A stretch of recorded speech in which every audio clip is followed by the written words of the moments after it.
This video is part 2 of my paranormal experiences. If you haven't seen part 1 yet, the link will be in the description below. So here we go, starting off with experience number 5, possessed RC cars. This is where physical objects start to move. So Trace and I are hanging out in my house again. I used to hang out with this dude a lot. And we were playing with these RC cars I used to have.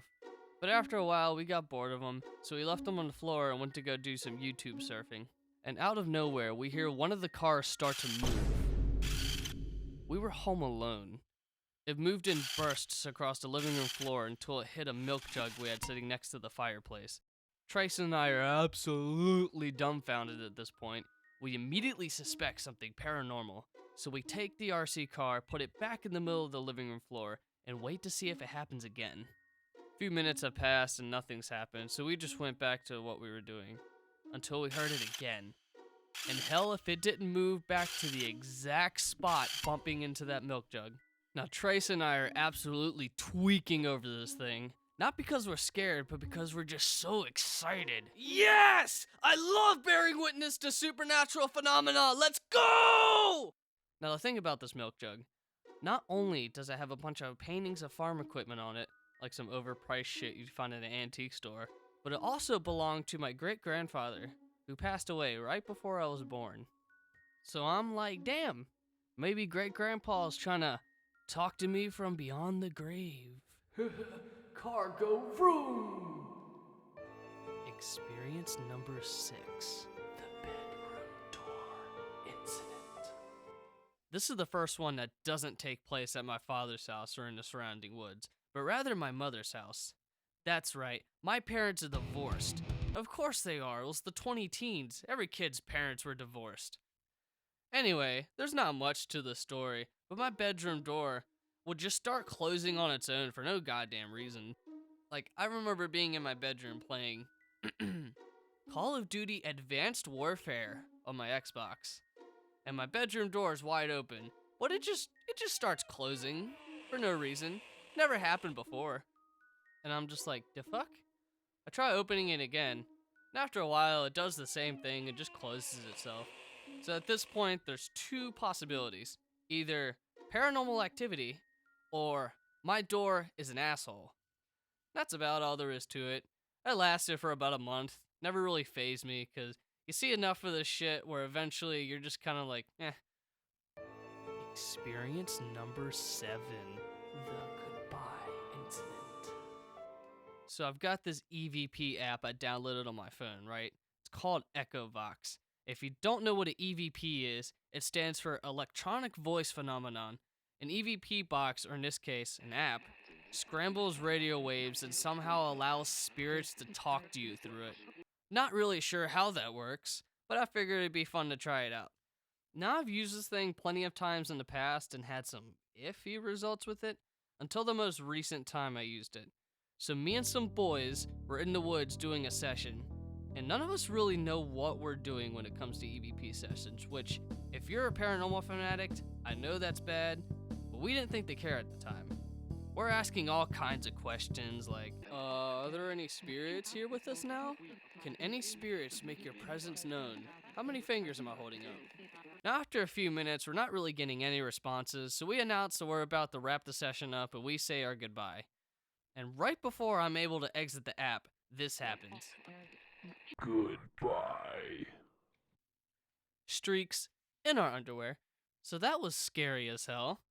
But we stayed out there anyway for a little while longer. Nothing else happened that day though. Experience number 8.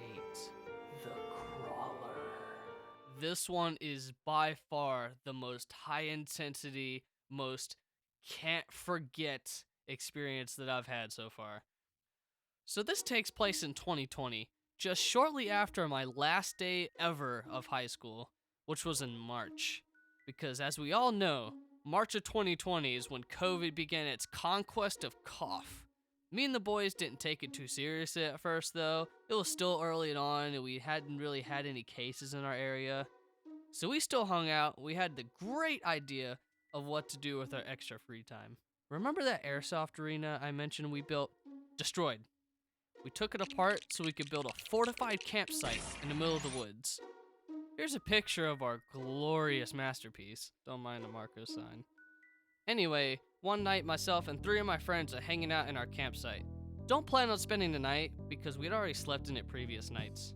And we do have rifles with us, you know, just in case. I was always a stickler though of making sure that no rifles were chambered and that safeties were on always. So we're listening to my portable crank radio and we're trying to get a fire started, but it was so damp that it just wasn't working. One of my buddies, Josh, and I decide to walk to the clearing by ourselves without flashlights for some reason. We just wanted to go walk, and the others, Mason and Tyler, decided to stay. So Josh and I get to the clearing, and we're just looking up at the sky, just talking. Yeah, hey, I gotta take a piss. And while he's pissing, we continue talking. Then all of a sudden, I see it. Oh, shit! Ah! Rifles racked. Josh's twiddlywink out of pants. We both see it. A white humanoid creature crawling on all fours just about 30 feet from us, partially behind a tree. Guys, Josh and I are tweaking out, yelling for the other guys to come help us. This thing kept taking steps towards us, then back, then forward again, then back.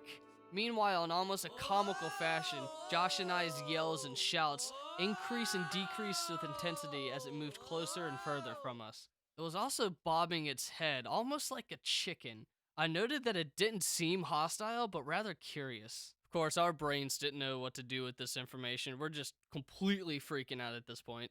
After less than like a minute of this happening, it went behind the tree, and we didn't see it again. It must have run off. The other 2 finally come walking down the trail so goddamn slow.